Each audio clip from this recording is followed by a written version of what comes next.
Let's go. Let's go. Oh, no. Do you want to? Sorry. I'll let you. Next one. I'm excited and I feel relaxed and I'm ready to party. Don't say sorry. You don't need to do that. You don't need to apologize. It's a fucked up female habit. You don't need to be sorry for anything ever. Can you guess what every woman's worst nightmare is? I don't have rage issues! I have nothing to prove to you. When I'm good, I'm very good. But when I'm bad, I'm better. I say when it comes to stardom and Lauren, there are no accidents. Hi, Karen Peterson. Hello, everybody, and welcome to Citizen Dame, the podcast where we just love movies and we love talking about movies and we love critiquing movies. And we're going to try to control like our anger and our love for certain people at the same time. I am Lauren Humphries Brooks, and with me, as always, is Karen Peterson. Hello, Karen. Hello. How are you doing today? Before we get going on the films that I'm really excited to talk about, like I'm vibrating. I'm that excited. I am doing great because I am also very excited for this episode. This is one that I've kind of wanted to do for a long time, and I didn't know if you would want to do it, so that's why I hadn't really ever suggested it. So I'm so excited. I am surprised that you'd be like, Lauren doesn't want to do this. Like, yeah, definitely. Well, I think it's because I mean, I didn't know if you had seen most of his movies before the last year or two, so I figured it just was kind of I don't know. And I remember talking about him around the time Thor Ragnarok came out, and you enjoyed that movie, but you didn't really have much of an opinion of him, and that I think just kind of stuck with me. So I was just like, maybe eventually we'll get to it when he has a few more movies under his belt. And now here we are. I mean, yeah, I think that's probably true. That's like I didn't for a very long time. I did not have a particularly strong opinion about his work. So what changed, Lauren? Watching more of his films, to be totally honest, like it's actually paying attention with them. Also, there are other things going on there as well, but but that's not important. I think that's the other thing too, is like I used to talk about how much I loved him, and you were like, I don't really get it. I appreciate him, but I don't really get it. And something in the last few months has shifted. And now you get it, don't you? I get it. It's true. So what do we tell people what the fuck we're talking about? So today, we're going to discuss some of the films of Taika Waititi, who, I mean, I think most people know who he is, given especially because of Thor Ragnarok. But also, of course, he directed Boy, Hunt for the Wilderpeople, most recently released Next Goal Wins, Jojo Rabbit, which we did discuss at length, and I love and you love, and so he's a really fascinating filmmaker, I think, in a lot of ways, and he's very much an auteur, which is not a word that we throw around a great deal because it's often misused, but he is actually an auteur, whether you want to admit that or not, because he tends to write and direct and very often appear in his own films. And I think that's important. There's also this through line running through a lot of his oof that very much, I think, contributes to the concept of him as auteur. And if you like that, you're going to like most of his movies. If you don't like that, if you do not like that through line, and kind of the development of themes and things like that, then you're not going to enjoy any of them. And so he's become, unfortunately, a very contentious filmmaker, most of which I do not understand completely, because while I get not being madly in love with his work, I do not understand hating it. And that's where it begins to, and we could talk about some of the weirder parasocial attitudes towards him maybe a little bit later on. But I find it really hard to like figure out why anyone would actually just look at his films and go like, I hate this man. Like, I hate I hate these films. I hate this work. It's very strange to me.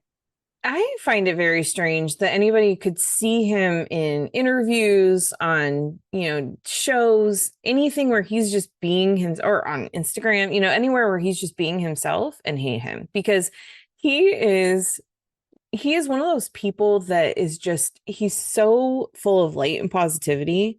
He loves everything. He finds humor in everything.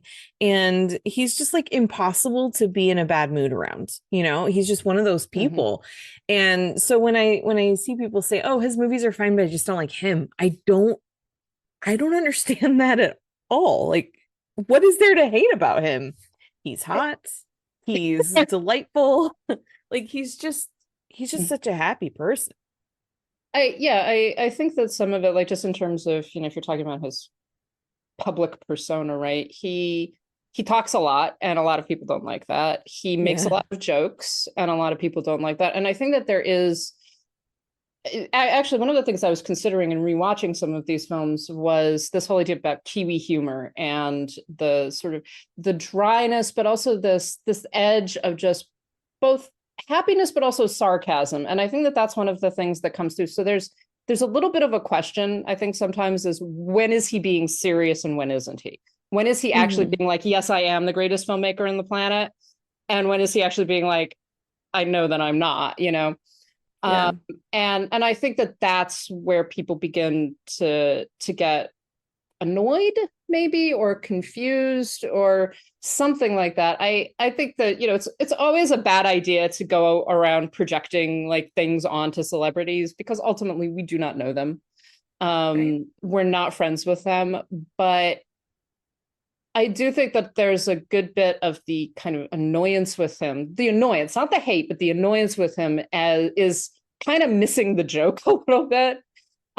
Is not being able to interpret when he is actually being just silly and when he's actually, being serious, and he's like, oh yeah, he actually does have that big of an ego, etc. Again, that's a really sorry, go on. I was gonna say that's a really good point, because like I remember this was just last year when the first trailer finally came out for Next Goal Wins, a film that was supposed to originally come out in like 2020, I think. Before everything got shut down. But anyway, they finally released the first trailer for that, and in the trailer they actually have, like, there's a part where it says from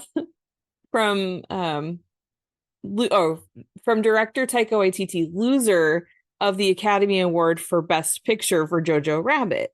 And people got so up in arms about that. Like, does he forget that he won an Oscar for that movie for screenwriting? And it's like, wow, way to miss the joke. The movie that is being advertised here is about losers. So the focus is on what he lost, not what he won. Like, that's the whole joke. And also, it's also at the same time pointing out that he directed a movie that was nominated for Best Picture. Like... Yeah, How is this hard? I think that that's some of it, honestly. I think that there's this pushback against him because people are missing the joke a lot of the time, and people are not certain where the joke starts and ends, which is part of the point. Like, part of his whole thing, and this includes some of what is going on in a lot of his films, is that there is this very fluid barrier between what is funny, what is just like, this is a joke, this is a funny moment, and what is serious. And it can be a little discombobulating, especially if you're used to only watching, very mainstream films, films that are being made by white directors, where everything is kind of straightforward. It's just like, all right, this is the perspective that we're taking. And there's a little bit more fluidity to most of his work. And a lot of it is under the guise of comedy, right? It's like, oh, this is a funny, cute movie about, a sports team. It's like an inspirational sports movie. And then you begin to get into it, it's just like, oh, this is doing something different than Cool Runnings or something like that. And so that barrier very much extends to his public persona and the things that he says in interviews. So it's kind of like people are taking overly seriously some of the things that he says, and I think they're also missing the serious stuff that he actually says. And so we get this weird kind of thing. And I do think you know, again, not to go too far into this whole thing about him as a person, but I do think that there is a lot of racism running around as well. Yeah. And that there's an unwillingness, you know, so even if we are to take everything that he says at face value and say, you know, yes, this guy thinks that he is literally the greatest director ever, which I think is ridiculous. I do not think that he does not believe that. No. No, and I think that you could tell that when he is being serious and talking about other filmmakers and things like that. Mm-hmm. But even if he did, how many fucking white dudes explicitly talk about themselves as though they are the greatest artist ever? Yeah. People like Ari Aster and Christopher Nolan and Denis Villeneuve, etc., they do act like they are superior, and they do not get the amount of shit that he does, and that's where like a lot of the reactions to his stuff feel there's an undercurrent of racism, and there's an undercurrent, I think, also of anti-Semitism. There's all kinds of other things going on under there. And it's being kind of covered over with the guise of, well, I just don't like the guy. Whenever you start saying, I just don't like someone, and you're talking about someone who's a person of color or a woman or a queer person, et cetera, then that's where I begin to get very suspicious. Yeah, definitely. Yeah, like I when I think about him as a director and how he works, I think back to when Jojo Rabbit came out. I was still very much working for award circuit. Clayton hadn't sold out to the man at Variety yet. Just kidding. Love you, Clayton. Good job. But anyway, no, we were doing all kinds of, you know, we had really built up to where we were really involved in the awards race. And so when Jojo Rabbit was nominated, when during that Oscar season, I had the opportunity to, I never interviewed him for the movie. I did end up getting to meet him later, but I never interviewed him, but I interviewed, you know, Michael Giacchino, the composer, and like just so many people, the costume designer and the production designer, cinematographer, like all these people that had worked on the film. And all of them had the most positive things to say about working with him, and not just like, oh, he's really funny and nice. It was like I think one of the things that kind of gets lost in his humor when he's on Instagram, it's very popular for him to post pictures of him being asleep on set. And so it looks like that's all he does all day when they're filming a movie is just sleep through the whole production. But that could not be further from the truth. And he's very involved in all the decisions, but in a way where it's clearly a collaboration. He loves to boost other people up and support their work, support their creativity. And what he's very good at is bringing a lot of very smart, very talented people together to work together and let everybody have the opportunity to shine. And I think that's one of those things that a lot of people don't know about him, because of the fact that he does kind of have this auteur style. And so his skills as a director and how seriously he actually does take the work of making films gets lost in all of that. Yeah, and I think that all makes sense, and it all makes sense also to what we see in his films, which are very collaborative and are very often not about they very often don't centralize a single character. It's about multiple characters. It's about a team, basically. Yeah. And I think that you can see that. And also, you know, just to go back to some of his early career, you know, this was someone who started in comedy, directed and wrote huge sections of Flight of the Conchords, you know, so was always in a team, basically. And part of the point of a lot of his early work, and you see that also again in What We Do in the Shadows, is we're going to get everybody together and we're going to play, basically. And we're going to, and these are all very talented people and people who know what they're doing. They know how to improvise. They know what their jobs are. And you have to trust them enough to let them kind of go and work and be funny and do whatever they need to do. And I think that runs through in different ways, but that runs through all of the films that he has made. It also seems to run through a lot of the producing work that he has done. And I mean, most famously, he's a major producer and creator behind Reservation Dogs.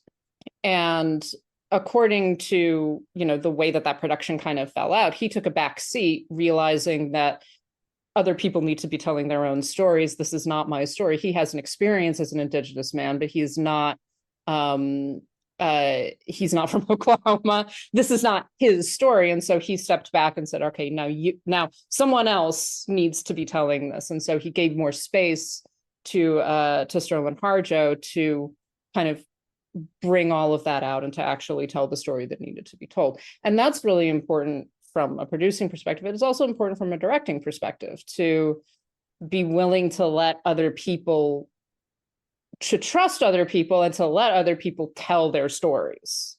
That's something that we've talked about here a lot, is certain directors choosing to make movies that maybe they shouldn't be the one directing, but they should be using their name to elevate other voices. I'm not going to call out anybody specific here, but we have talked about this a number of times.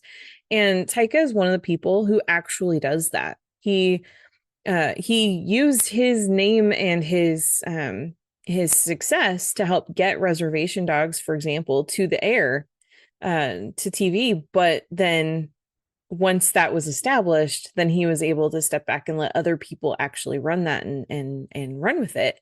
And it wasn't about, it wasn't ego for him. It was, this is an important story that needs to be made, needs to be shared. And I really wish that other people would follow that example.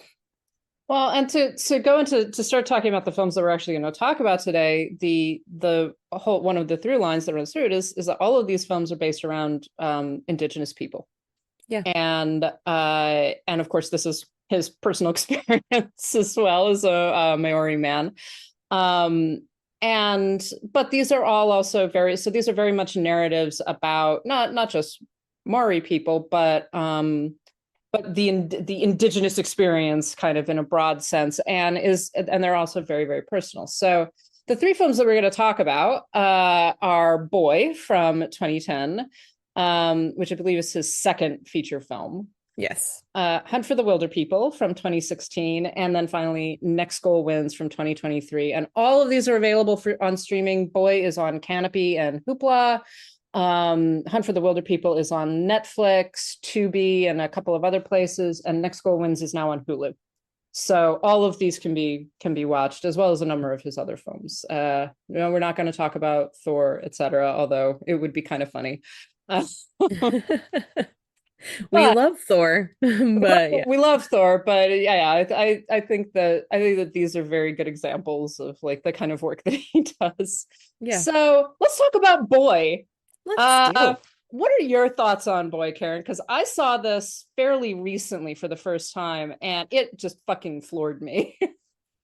Oh man. So, well, I want to just say that the first film of Taika's that I saw was What We Do in the Shadows in 2014. It was the year that it had been released at Sundance. I didn't see it at Sundance, though. It was at a different festival I was at later that year. And I love that movie so much that I was like, okay, I need to know more about these folks. And that's actually what led me to Flight of the Conchords. I hadn't seen that before. Eventually it led me to Boy. And I just was instantly just so in love with this movie because there's certain things about it. My dad is not a criminal. He's never been arrested that I know of. He's a very upstanding citizen. But the relationship between Boy and his father was something that I could find some camaraderie with, I guess. There were some things about it that kind of spoke to me and my experiences of just having this how do I want to say it in case my dad is listening? There's some space and some distance there because of life circumstances that have happened and choices that have been made. Again, very different circumstances, but that was what really initially drew me into this movie, was like, wow, I understand what this is like when you really want your dad around and he's just not, and then he kind of shows up and disappears again, and there's just kind of this back and forth. And but that's where the similarities where my level of connection with the movie end, because this is very much a specific story. and about this 11-year-old boy living. This is 1984 in New Zealand, and it's kind of the Wild West of just what it was like to be a kid in the 80s. So there was also a universality to that too. I was like, oh wow, even in New Zealand, they just let kids run wild, unsupervised. Good to know. Um, but yeah, it's funny, it's sweet. It really gets into like when we talk about coming of age stories, this is very much when you can see the moment where boy grows up, where he is no longer a boy, he is a man. And there's a very, very specific moment that happens that we'll talk about in a second. But this is it's a funny movie, but it's also one that you can tell is deeply personal to Waititi, who also had a fraught relationship with his own father. And I think that it captures the innocence of youth, but that cusp of growing up, but also just the confusion of that time in such a wonderful way. And it's ultimately again, this is something we're going to talk about a lot the rest of this episode, but it's a very loving, kind, and sensitive way of telling a story like this. Yeah, I think, I said that it floored me, but it really is one of those, you're just like, oh, this is funny, oh, this isn't funny. Like, and it's that tension between that experience of like there's a lot of humor, there's a lot of like childhood games and things like that, and then there's so much reality underlying that and pain underlying that, and it's a very difficult thing to pull off, to not make that depressing, but also not to she's like, oh, this is just fun and inspirational, right? There's a balance that has to be struck, and then he strikes incredibly well in this film. And there's also like, we kind of watch Alamein, who is played by Taika Waititi. So this is a very thinly veiled autobiographical story in which he casts himself as his own father. Mm-hmm. And I wonder what his therapist thought about this. I mean, it's just one of those, you're just like, I feel like we're getting too close to something here. There are a couple of points.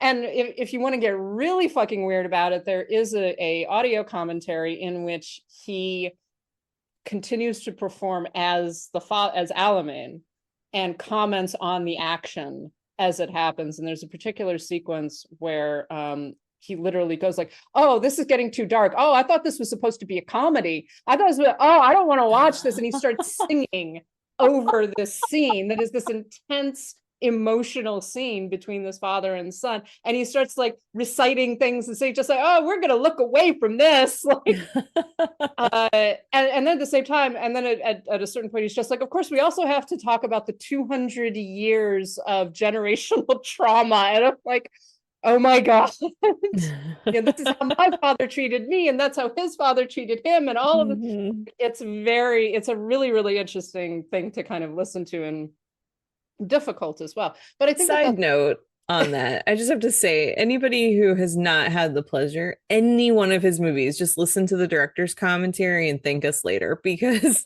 they're all so wild and so weird. You have to have already, don't do that the first time you watch a movie. But yeah, like his director's commentary on Thor Ragnarok, there's like so many funny things. Like it shows, Thor being all hot and buff, and he's just like, yeah, funny thing. Chris Hemsworth never actually came to set. This was all motion capture. I was the stand-in for his body. Stuff like that. Anyway, wow. Sorry. Yeah, it's really funny. But I think that's one of the things, it's funny, but it's one of the things that the film does really well, is striking that balance. Yeah. And it creates this emotional resonance, because you see like the childhood of it, right? The fact that these are games, these are kids. These are also kids who are left alone, like for large sections, without adult supervision, without anyone to kind of guide them. And there are other adults who sort of try to intervene and try to help, but they're not, a huge part of these kids' lives. These kids are like kind of moreless, and they're running around, and they're And they, you know, the boy in particular wants his father. He wants this connection to his dad. He has all of these images about who his father is. And it gets clearer and clearer that that's not at all who his father is. And it's him having to, you know, kind of deal with that and grow up about it. In a space where he shouldn't have to. Like, that's one of the things that runs through a lot of Waititi's films, is exactly that. Children should not have to experience this. Right. We see it in Jojo Rabbit as well, but and in Hunt for the Wilderpeople. Children should not be put in this position. This is not what is good for them, but you have to find a way to survive, basically. And they do it through games, they do it through humor and imagination and all of that, and it's very moving, but it's also, the undercurrent is very much like, this should not be happening. Right. But managing that in a film and telling the story in a way that is very kind and forgiving as well, because there's a lot of forgiveness of Alamein as well. Forgiveness without dismissal, without saying, like, you know, everything is fine. Actually, it's like, no, everything's not fine. Yeah. I think that's understand him. Yeah. I think that's the most important thing about this movie. I mean, there's lots of coming of age stories, lots of stories about kids that are basically left to raise themselves. But I think and also a lot of movies where kids have really crappy dads. And I mean, in this case, Alamein has just come out of jail. You know, he's been locked up for several years. And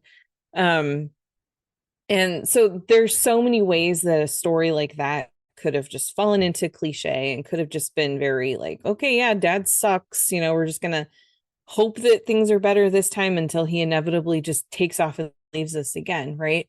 But that's not what this movie does. And it has this compassion for him without, like you say, without dismissing or excusing anything that he's done. It takes this very compassionate look. And this is where I really think, part of this story is born out of Taika doing a lot of therapy with his own relationship with his dad and grandfather and whatnot. But it really does. It's like, yeah, Alamein has made some terrible choices, but you also see that he understands that he's suffering the consequences of those decisions too, and that his life has not at all gone the way that he hoped it would.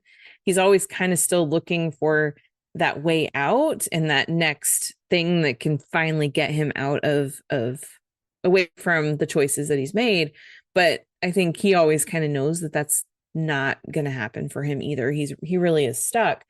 And instead of condemning him or making him overly like, without giving him an easy way out, but without also making him just the worst possible version of a father you could get, you instead get this compassionate, loving portrayal of someone who is deeply flawed and is just trying to figure out how to do something differently and better. Yeah, and how his sons actually are going to make their way out of that, and if they're going to. And that's why, so that comment that I just referenced about generational trauma, and so much of this is so big. And I'm not going to say, I'm not an expert at all on Maori history or anything like that, but it's one of the elements that kind of runs through a lot of his work about it. This isn't just about one father and one son. This is about generations upon generations of fathers and sons and mothers, right, and daughters, and loss, and things that are not the fault of individuals, right, but that are also now the responsibility of individuals, because Alamein doesn't take responsibility for his kids, right, and isn't taking responsibility for himself in a lot of ways. And it's both this, like, well, it's not to be excused by the past, but also the past is very much a part of it. Yeah, that's the reality. And you see, like, when Boy is at school and he's telling this, fantastical story about where his father is, like, off in, other countries and doing cool spy work and whatever it is that he's making up. And another kid in the class is like, that's not true. Your dad is in jail with my dad, and so it's also taking away some of the shame that a kid might feel that their dad is locked up, because that's just the reality for a lot of the kids in this town, is that their dad, there's nowhere to go. there's no opportunities here. And so this is just how it is. A lot of the fathers are either away working trying to earn money, or they're locked up in jail. And like even with Boy and his brother Rocky, whose mother died when Rocky was born, they're living with grandma, essentially being raised by grandma, but really they're not being raised by anybody. But she doesn't just have them. She has other grandkids too, whose parents are who knows where, that they're all kind of left alone with grandma. And that's just how it is in this town, and how it is in a lot of towns. Well, and you get these moments of Boy actually taking care of the other kids, right? Taking care of his brother, making sure they have breakfast. He's the oldest, so the responsibility falls to him. Yeah, making sure that they have breakfast, making sure they go to school, all of those things. And then throughout the film, then this shift happening where, oh, I'm going to be like my dad. I'm going to be cool and all this stuff. And one of the things I really like is the fact that Boy very much thinks his father is cool for a little while, at least. And the viewer sees how very not cool he is. Yeah. Like the whole thing about him getting out of trying to get into the car through the window, and just he can't do it because it's a small car, and it's just this moment of he is a loser, he's a dork, he's not cool. But of course to his son he's oh, he's this really cool, amazing guy. But the film is very clear about we are not going to completely see this just through his eyes. We're going to see who this man actually is. Yeah. But even when it does that, when it does those things, and you definitely see that Alamein is a loser, is a goof or whatever, even then I don't feel, and maybe other people watch it differently, but for me, I don't feel like we're intended to laugh at him. We're intended to just kind of feel sorry for him. And there's a difference there. Yeah, there's a sympathy that runs throughout. Again, I think it's that element of forgiveness of this is a guy who's fucked up, and he's fucked up because of choices that he's made, but also because of things that have happened. The mother of his children died when one of them was born. And probably that was his one chance of turning things around and actually making something of his life, because you get little glimpses, you see picture of the two of them together, you get a little bit of a whiff of a memory, and it's if she had lived, there's a possibility that she would have been the anchor that he needed to keep him from going down bad paths, always looking for something else and trying to basically self-medicate from the pain of losing her. Yeah, and you see that, I think, throughout, and you see particularly as nearing the end of the film when Rocky goes and apologizes for killing his mother. And you have this moment between them, and so much of the film is about Alamein and Boy, but when we actually get Rocky mixed in there, who thinks that he has powers to hurt people. Yeah. Right. And because he killed his mom, he was so strong, he had these powers, he couldn't control them, and he killed his mother.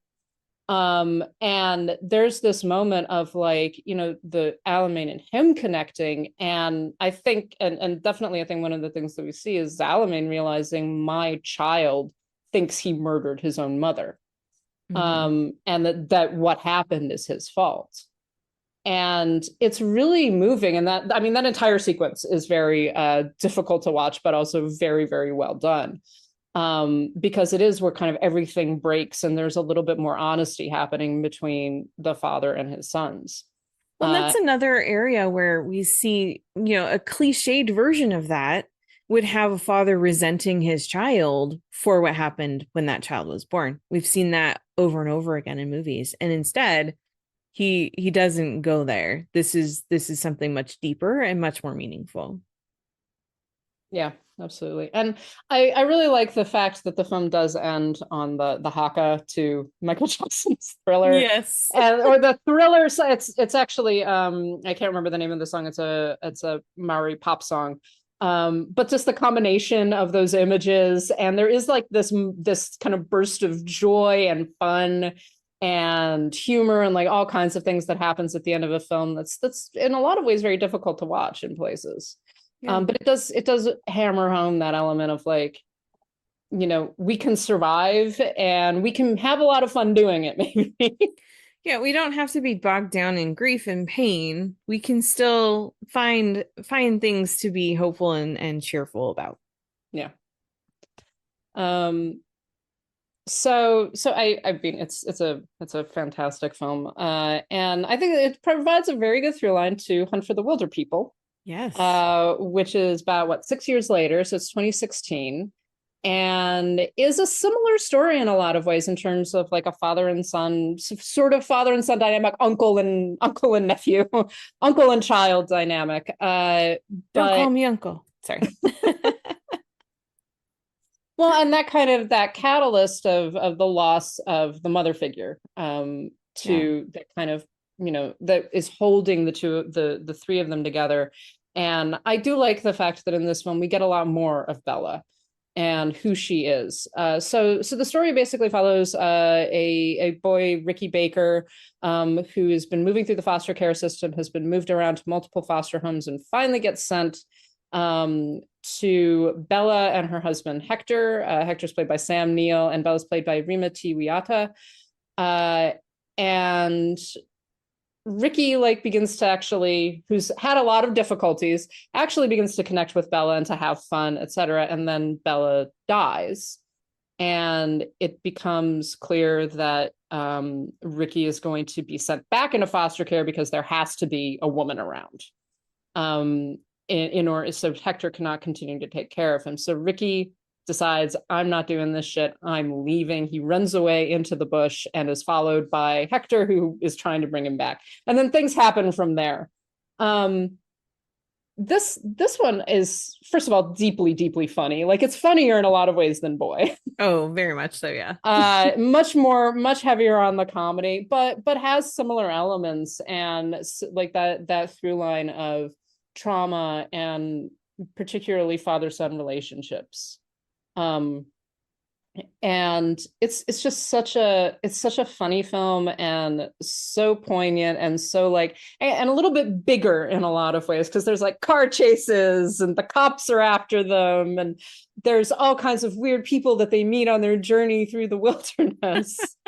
But it's particularly about the two of them connecting and learning from each other, and also seeing into their past and their experiences, and again finding that way to sort of muddle through and to survive in a way that is also joyful.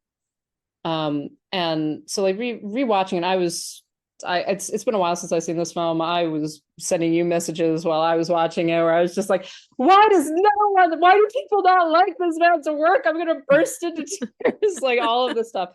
Because it's so funny, and it's so sweet and kind, and also just there's just this wonderful joyfulness, while at the same time really looking at the difficulties and the pain of the life that these people lead, because again, it's one of those through no fault of their own. None of these things are happening to them because they've done something wrong. This is simply what their lives are, and they're trying to figure it out. So what are your thoughts on this? Well, first of all, I love it. I'm just gonna say, if it wasn't already clear, that there's not a Taika Waititi film I do not like.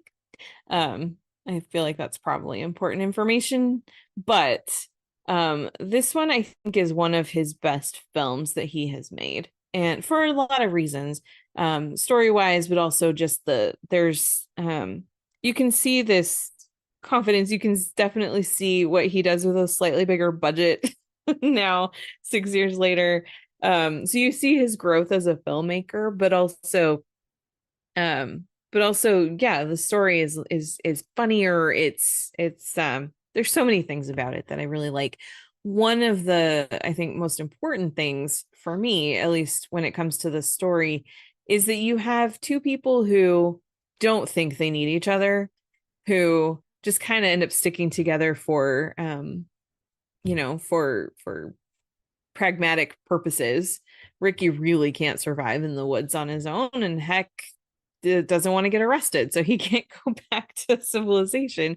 And also, he just doesn't want to have this kid's death on his conscience, if something goes wrong. And so they just kind of stick together. But through their experiences, without realizing it, at least for Heck, they become very, very close. And for Heck, played by just the wonderful curmudgeon Sam Neill, he goes through an unexpected growth process too. And you not only get to see his building relationship with Ricky, but you also get to see moments of how he is a deeply sensitive person who really does feel a lot of things. And when Bella first dies, he's crying about it, but then it's just kind of like, all right, well, back to life, back to work, whatever. But then he has another moment later where he breaks down, and you see that he really really loved her, and he really misses her. And then he's also sensitive to other things, like when Ricky figures out that Heck can't read, for example, and Heck is trying not to care about the fact that Ricky has an opinion about that and is laughing at him. But you can see that that's actually something that is a cause for embarrassment and sort of, he does have emotions about that.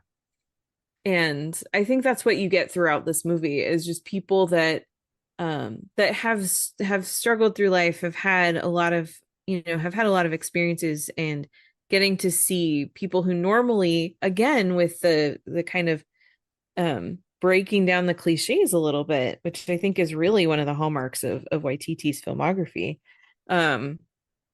You see where he takes that curmudgeon character, but gives him heart in a way that is not necessarily just, oh, this kid just like broke down my walls. There's so much more to it than that.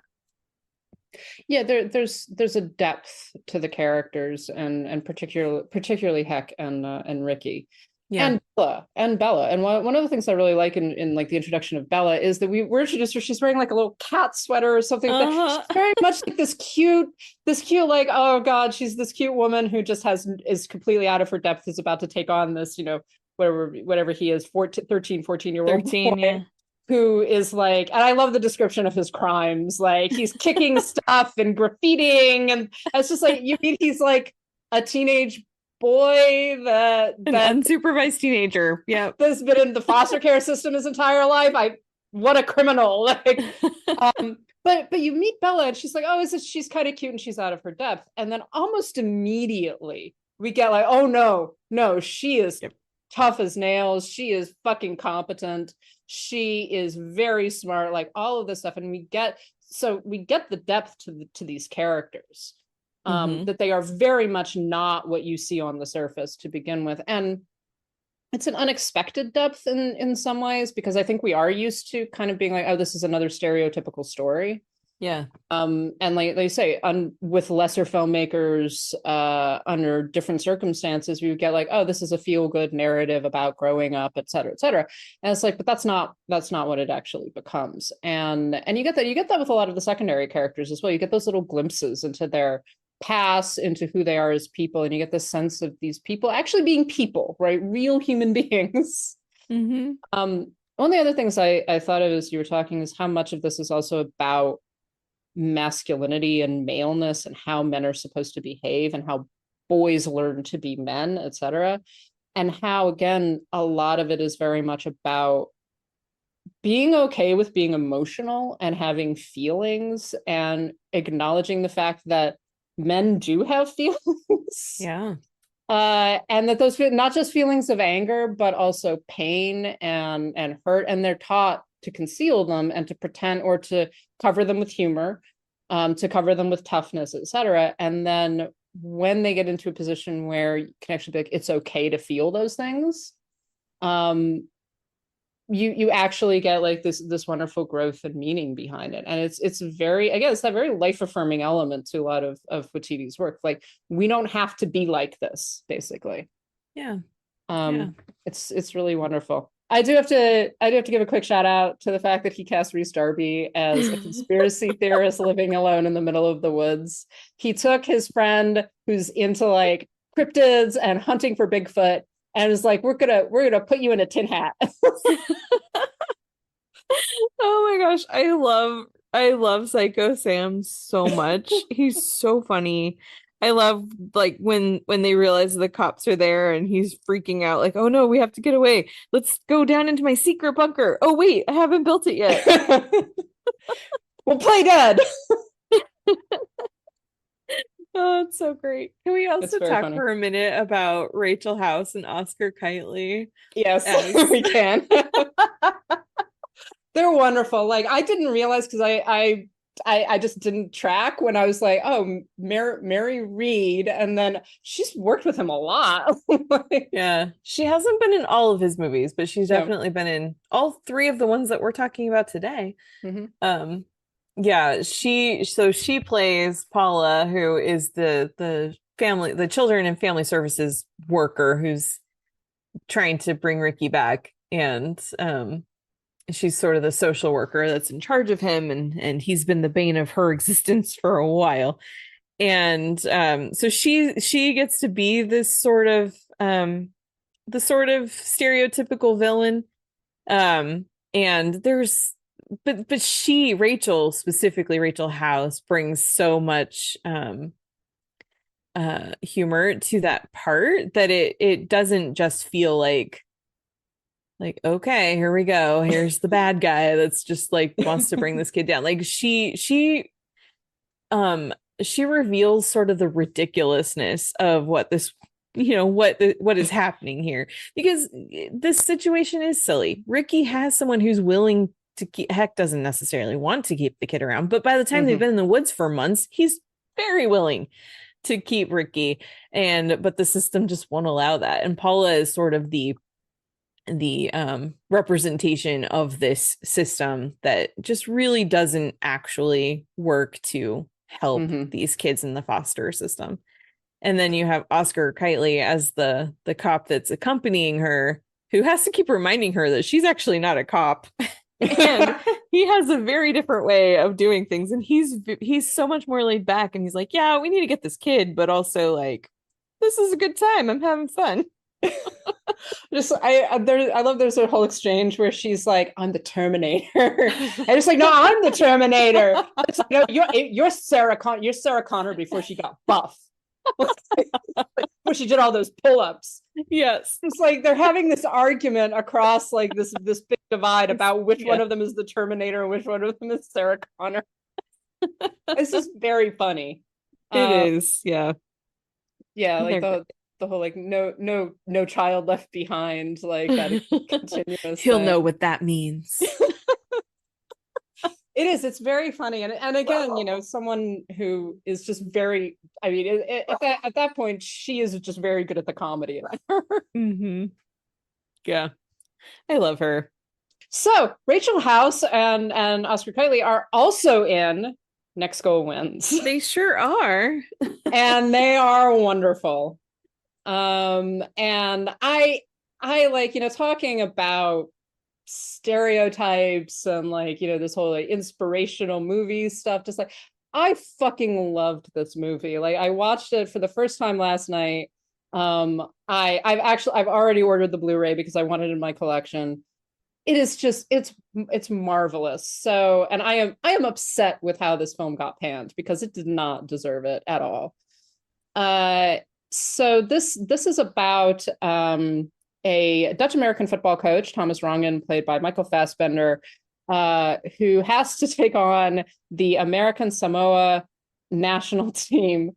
So they are literally the worst team in soccer, like down at the bottom, have never scored a goal. Like, not only have they not won a game, they have never scored a goal in international soccer competition. And so he has to take them on, and basically this is their last chance. This is their absolutely last chance. The team might get shut down because, by the way, this is a true story. Yeah, they're truly the worst team. And so he basically either has to take them on or he's not going to have a job anymore. So he does take them on, and it turns into this wonderful story about losers, and also about playing a game and being okay with being losers, but also wanting to be winners at the same time. It strikes such a wonderful balance of like some of those inspirational sports movie tropes and then kind of puncturing them and saying like, maybe we're approaching this in the wrong way. Maybe we're looking at this in a way, because the goal that they actually have is to score a goal. They don't even want to win. The owners and the coaches and the players are all like, we want to score a goal. Mm-hmm. I love Tavita, who is the president of the Football Federation of American Samoa, and that's Oscar Kiley, and he's the one who's there to kind of work with Thomas and kind of be his local, not mentor, but his local kind of boss contact person. And that's his whole thing. Just one goal. Just one goal. That's all I'm asking. Just one goal. And I love Tavita so much. That like repetition of one goal, one goal. Like, and that's one of the things I love throughout this film is that it uses all of these tropes, right? It's just like, oh, it's this scrappy little team that just needs to be brought together by, the grumpy coach who's going to learn how to love again and all of that stuff. And it keeps on puncturing those and kind of not making fun of it, but also not taking it super seriously and treating it as though like, these tropes exist, but there's something that's actually underlying them. And it's fucking funny. I love David Finney, who is just the most adorable man, and I would like to give him a hug. And you're bad. You're so bad. So trying to give them this inspirational / dressing down. It's just like, you guys are just really not good at this. And he's so sweet about it too. It's wonderfully funny, and again, it addresses all of those things. So, again, this could have been such a simplistic inspirational sports movie, and again, under any other director, I think it would have been. Yeah, but with Taika, it's not, and it actually like treats of all these things in a serious way, but then kind of is like, maybe we're looking at this all in the wrong way. Maybe, it isn't about winning, because one of the wonderful things that I like that runs through the film is this whole thing of just like, well, it is a game. Like, we are playing. Like, it's not a game. It's life. It's God, all this, like, but it's not really like, it's a game. Right. And there's the point where he actually begins to accept that and be like, yeah, it's a game. We should have fun. Yeah. Well, and especially for American Samoa, where these players, I mean, this isn't a country that has, professional players that this is their job. They go to training all the time and they work together all the time, but these are all folks that have to live, and soccer isn't paying their bills, so they all have multiple jobs. There's when Thomas, Michael Fassbender, first arrives on the island, and he's greeted by this reporter and cameraman who are doing Who's on the Plane, and this is like a little show that they have where it's whatever visitors are coming to visit American Samoa, they do an interview with them, and Tavita's the cameraman. He's also the president of the football association. He's he does all kinds of jobs around the island, and he has a line where he tells Thomas, oh yeah, everybody works multiple jobs here. It's a small island, we have a small population, and so for this team, soccer is what brings football, whatever, is what brings them together and gives them something to focus on, but it's not their whole life, because it can't be. They don't have the luxury of that being their whole life. Mm-hmm. Yeah, exactly. So I think that we should definitely talk about Jaya. Yes. Who is played by Kamana, and is kind of the one of the focal points of the film, and is also the character that I caused a great deal of ruckus when the film came out, and I think that we should talk about it. So Jaya is a openly transgender soccer player who is also probably one of the best players they have. Yeah, and also just in the real life story, Jaya is the first openly trans person ever to play in a World Cup level, like, international game. So and continues to be a soccer coach and Yes. and a couple of other things, and like and she has also heaped praise on the film as well. And is very much has talked about how this is very close to her experience, etc. But so one of the criticisms that was sort of leveled at this film when it came out is that there is a lot of dialogue and conversation about Jaya as the character and about her experience as a transgender woman. And then also there is a scene in which Thomas dead names her. Yeah. And there's an escalation that is happening because she's consistently late to practice. There's the sense that she's not taking it seriously. He thinks she's not taking it seriously. And he dead names her, and he dead names her multiple times until she grabs him and slams him down. And it basically challenges him, say it one more time, basically. And so there's this whole secondary plot that is going on that is about being transgender, and I'm trying to remember the actual word that they use about this third gender, essentially, because it's also about Samoan understanding of what being transgender is, and so there's an interesting combination that is going on. Fast forward a little bit, and there's been a lot of conflict within the team, and Thomas has more or less quit. And she shows up at his door to apologize for slamming him. And he in turn apologizes for dead naming her. So one of the things that was brought up was like, oh, she shouldn't be the one to apologize. How dare they depict this transgender woman apologizing to a white man who dead named her, et cetera. So what is your take on this, Karen? Because I have an opinion, but I would like to know what yours is first. Yes. So, okay. First of all, I just wanted to say that I might say it incorrectly, but the gender for that Jaya identifies with is Fafine. I think that sounds right. Yeah. It's something very similar to that. I might be pronouncing it incorrectly, but yeah, it's basically a third gender or a non-binary person. So I think there's a couple of things happening here. I think that some of the criticism that I've seen as far as the way Jaya is portrayed and the way that her role is handled in the film, one complaint that I saw a few times was, well, there's no evidence that Thomas Rongan was transphobic, and so to portray him as that is very unfair. And I can understand where some people might feel that way, but I also think that in this case, because of the fact that there was a lot of opinions about whether Jaya in real life should be able to play on a male soccer team, I think that Thomas in the film is basically acting sort of as a surrogate for a lot of larger public opinion. And so whether it's fair that gets focused on him or not, that's the reality, is that he's becoming like the voice of people who had these questions, these complaints about Jaya specifically. I think the relationship between the two of them, she's not apologizing to him for being upset that he treated her the way that he did.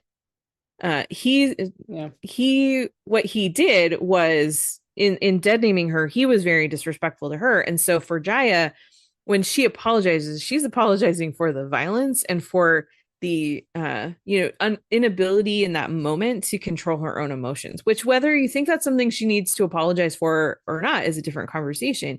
But let's look at what she's actually apologizing for. And violence isn't usually the answer in any situation. And so even though I am never going to be upset at somebody for body slamming Michael Fassbender, I think that's really what she's apologizing for, is for the violent outbursts, and not for like, hey, I was wrong in this situation. It was specifically that instance. But it also gives the two of them an opportunity to have a really meaningful conversation. And that's the other thing too. My other takeaway from this is that sometimes when you have a conflict with somebody that you need to be able to work with, sometimes it doesn't matter I mean, like there is a point where it does matter what they did, but at some point you have to be able to just put that aside and just say, you know what, for the better, for the greater good, for the purposes of moving forward, I'm going to have to accept some level of ownership in this situation so that we can fix this and move on. Yeah, I agree with that. And it was interesting because I'd heard about the controversy way before I saw the film. Then I actually watched the film and I was like, that's what you assholes are pissed off about. And the problem is most of the controversy, I'm sorry, was coming from straight white cisgender male critics. Yeah. Those were the only people I was seeing that were actually being quoted on it. If there are other transgender people, et cetera, who had issues with it, I would like to hear about that. I think that it's handled actually very well in the film, and it's one of those. I agree with you. He's definitely being used as a stand-in for the transphobia that existed at that point and that still exists. And this whole, particularly now in this day and age where we're hearing people constantly argue about trans people should not be allowed to play, these sports because they have an unfair advantage or they have a disadvantage or whatever. And so I think that that's part of what's going on, but it doesn't vilify Thomas ultimately. It says like he is having a reaction that he should not have, and that he crosses a line that he should not cross, and he's punished for it. And he's made to apologize for it. He has to apologize for it. Yeah. And yeah, so my interpretation, my understanding of that scene was, again, exactly as you said, she is coming to him to apologize for the physical action, not for being angry. And in fact, I think she says that explicitly. I'm sorry for slamming you to the ground. Yeah. I should not have done that. It's like, okay, you should not have slammed someone to the ground. Yes, okay, that's understandable. But yeah, I think that the deeper thing that is going on is that it's opening up that dialogue. And I don't think that the film is trying to say that, the person who is wronged should be the one opening the dialogue. But that's often what happens. And you get the sense from what we know of Thomas and what Jaya knows of Thomas, he is not going to open the dialogue. That is not something that will happen within the characterization that we've seen. And this, again, I think it should be noted, this happens very early on in their relationship and in his relationship with the team. And he expresses concern, surprise, et cetera, at her presence throughout the early part of the film. Yeah. And it kind of, you're kind of like, well, given everything, of course it's going to come to this at some point. You can't ignore the transphobia. That's something that's going to happen. And we sort of need to see that. So it is walking this very delicate line between, we need to continue to like Thomas, we want to root for him. We also need to not punish Jaya for being angry or for, being trans, etc. And so there does need to have this dialogue open. And so I think it was actually handled in a very sensitive way. That is difficult. And, I'm certain you could argue that, well, it could have been written differently. We could have gone a different route with that relationship. But it's something that needed to be expressed openly and that needed to be talked about openly. And the way that it's handled is very sensitive. That's my opinion. I totally agree with that. So, and also Jaya is she's a wonderful character. She's so entertaining.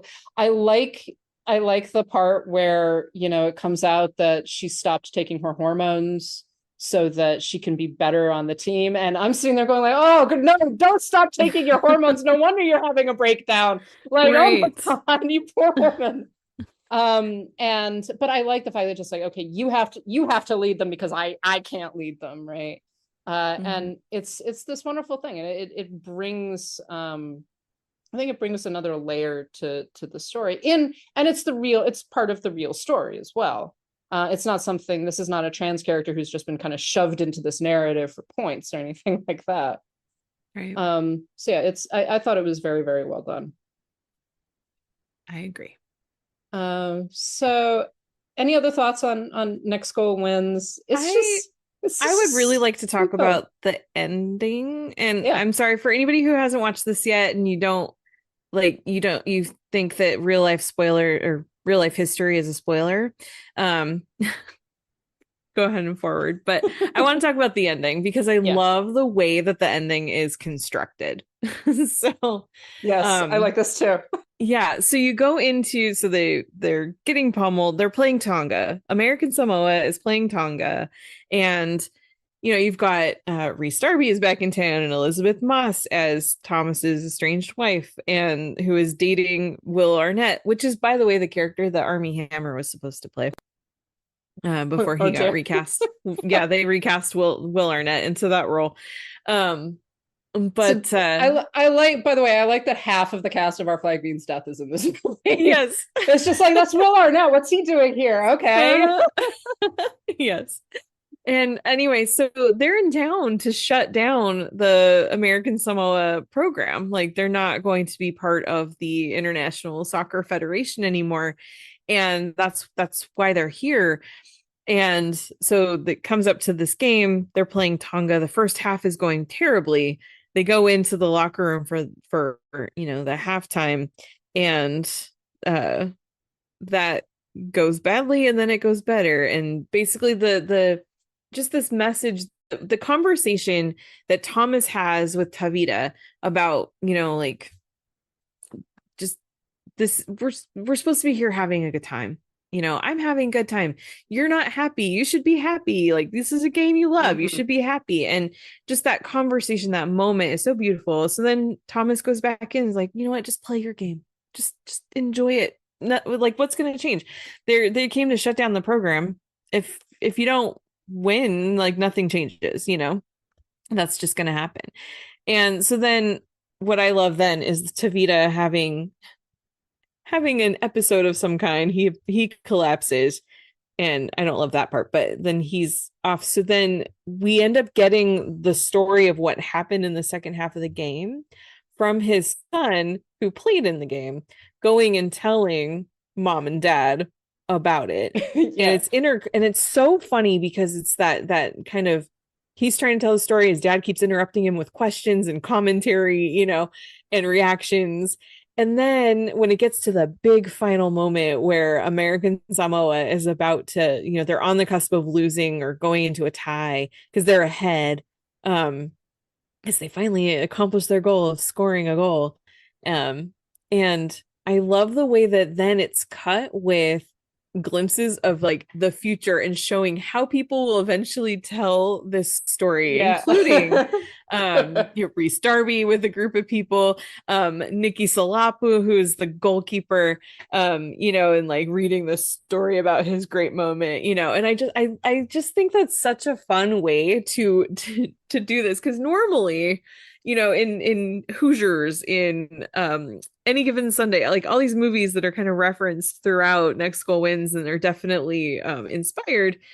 Like, those movies all give you the play-by-play of exactly what happened, so you're there with the moment of the game-winning shot or whatever.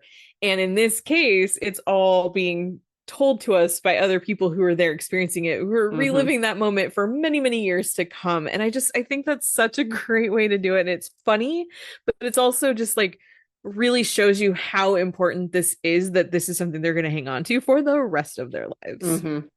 Well, it reinforces that whole idea. This is a story. This is a great story about a team. It's a story of woe. Yeah. Not like, whoa, sad. It's like, no, like, whoa, that was awesome.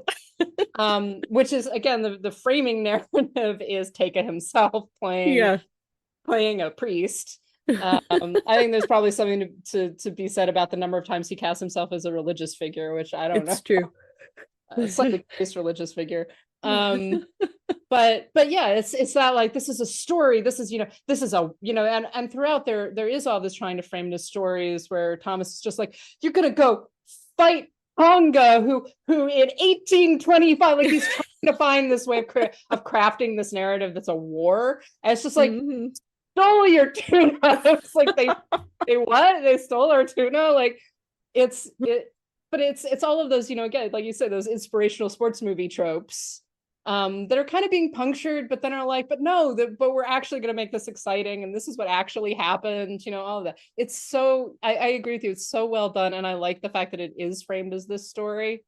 and the son being like, let me tell you what happened, oh my god. Yeah, I love it. And then, to their credit, when you have like once the game ends and American Samoa wins their very first game ever, you have Will Arnett and Elizabeth Moss, like that whole group who was there to shut down the program. They're also cheering, like, and it also reinforces this idea that everyone just loves soccer and everyone loves an underdog story, and everybody's very excited for this moment because everybody understands what a big moment it is. The only people who aren't excited are the Tongan team, who have just become the first team ever to lose to American Samoa. That's embarrassing. Right. But you really do see just that enthusiasm and that exuberance from everybody around who really see what a big moment this is. Yeah, I agree. It's a wonderful film. I really encourage people to watch it. Yeah, I mean, everything that we said, that the ending is kind of a spoiler, but you can look it up on Wikipedia and know what happened. So this is literally just what happened in reality. I just love this movie, and I'm so glad you did too. You're smart and good, and I figured you would, but you never know. I'm shocked that people have panned it the way that it has been. Like, and I have seen a lot of people that I know who really love it, and I'm like, why was anyone complaining about this? And again, I think some of it is missing the point, to be completely honest. That, I've seen it compared to like, oh, this is just like Cool Runnings, or these are like, oh, it's just an inspirational sports movie. It's just like, I think you missed some of it. Like, I think you actually missed some of what was going on there, because I hate to use the word subtlety in reference to this film, but if you're missing that, then you're missing some of the subtlety of it. Yeah, it's true. It's very true. And I think that yeah, I mean, I think some of it comes down to people are just they decided they just don't want to like him, but I think overall, some of what we were talking about in the beginning really does come into play, because this movie, I mean, he had done 4 films. He'd done Eagle versus Shark Boy, Hunt for the Wilderpeople, and What We Do in the Shadows, and then he does, and plus some short films in there too, and TV. But then he does Thor Ragnarok, becomes a huge household name for a lot of people. That was their first introduction to Taika, was Thor Ragnarok. And then he does another Thor movie, and he does Jojo Rabbit, gets nominated for 6 Oscars for that movie. And now he comes back and does Next Goal Wins, which is the first time that he's gone back to the South Pacific since Hunt for the Wilderpeople in 2016. So it's been 8 years since he's been in that part of the world. And this feels like a movie made by the director who made that movie. And Thor, Thor and Jojo, those definitely have Taika trademarks to them, but Next Goal Wins very much feels like it's part of that early filmography in ways that his big studio films definitely do not. Yeah, definitely. I agree with you. So yeah, all of these films are available to stream. If you have not seen them, watch them. If you have seen them, haven't seen them in a while, watch them again. Because honestly, like, rewatching them for me was just like, this is wonderful. I'm so glad. And I was so happy to rewatch Hunt for the Wilderpeople, because I'd forgotten a lot of it, and how lovely it is. And yeah, it's really, really well worth it. And actually, turn off some of the critiques that you might have in your brain and actually pay attention to the films. Yeah. Because they're so hopeful and so optimistic. And just loving. I said this in a different context a couple days ago, that I was trying to figure out filmmakers to compare him to in terms of just his outlook on humanity, right, and art, etc. And the ones that I kept on coming back to were people like Ernst Lubitsch and Frank Capra, where it's funny and it's uplifting and kind and gentle, but there is this reality underlying it. It's not naive. It's hopeful without being like everything is going to be okay. Yeah. Right. It is, so much of his work is about survival, and it's about surviving through horrible things sometimes. both at an individual level and at a more global level. And films like Thor Ragnarok or Jojo Rabbit definitely deal with those bigger issues, but it looks at the reality of people surviving and the joy of that, the fact that we have to be able to laugh and we have to continue to laugh, because if we can't, then something is truly wrong. Then we've lost something in ourselves. And I just find his films so wonderful and moving, and there's a depth to them, all of the ones that I've seen, that is missing in a lot of work by other filmmakers, and that is missing in a lot of mainstream filmmaking. So yeah, I think that's something that we really need to remember. And so again, go watch these films and actually think about them beyond whatever your attitude might be towards their director. Absolutely. So I think that is going to close us out for this week. That was fun. I'm glad we got to talk about all of this. Me too. And as always, we want to thank our lovely and wonderful patrons who continue to support our show. They are Ali, Brian, Connor, Estefania, Heather, James, Judy, Karen, Carriata, Matt, Michelle, Monty, Nanina, Robert, Steve, Sharon, and Tao. Thank you so much for continuing to support us, guys. We'll hopefully have some bonus episodes coming up and give you a little bit more bang for your buck, as it were. If you would like to join their number, our Patreon is patreon.com/citizendame. And it is a good way to support us if you like our commentary, want us to keep on talking about stuff, and it helps us to keep the lights on, etc. We also have an Etsy store now. That's etsy.com/shop/citizendamepod. And you can check out like our various little designs, hopefully have some more things up there as well. And we also have a Ko-Fi, ko-fi.com/citizendame. And if you also want to give us a rating or something like that on our Spotify, Apple Podcasts, wherever you happen to be listening to us, and if you like us, give us a nice rating. That's always nice. It makes us feel good, and it kind of raises our profile a little bit. And let's see what else. We, of course, have our website. Our website is citizendamepod.com. We've got all of Karen's Sundance reviews. I've got some editorials up there, and hopefully we'll have more things coming before long as well. I'm definitely shifting more away from criticism and more towards analysis, I guess would be the way that I would frame it, because I just think that that's more fun ultimately for me. Yeah. You can also get in touch with us via email. We are citizendamepod@gmail.com. And again, if there's anything that we've said that you disagree with, that you want to chat to us about, ask us about, etc., we would always love to hear from you, as long as you're polite. And we are on all of the various socials. We are on Twitter and Instagram and Blue Sky at Citizen Dame Pod. And you can find us on our Letterboxd HQ at Citizen Dame, where you can get links to all of our episodes, articles, as well as wonderful lists about the films that we're talking about and some other things as well. And so we are on Letterboxd at Citizen Dame. And of course, you can get in touch with us individually. Karen, where are you? I am on all the socials, particularly Instagram and Letterboxd at Karen M. Peterson. And I am on all the socials at LH Business. And I think that'll close us out for this week. Thank you so much for listening. Bye. I'll never stop running. Yeah, and I'll never stop chasing you. I'm relentless. I'm like the Terminator. I'm more like Terminator than you. I said it first. You're more like Sarah Connor. No, I'm not. Yes, in the first movie too, before she could do chin-ups.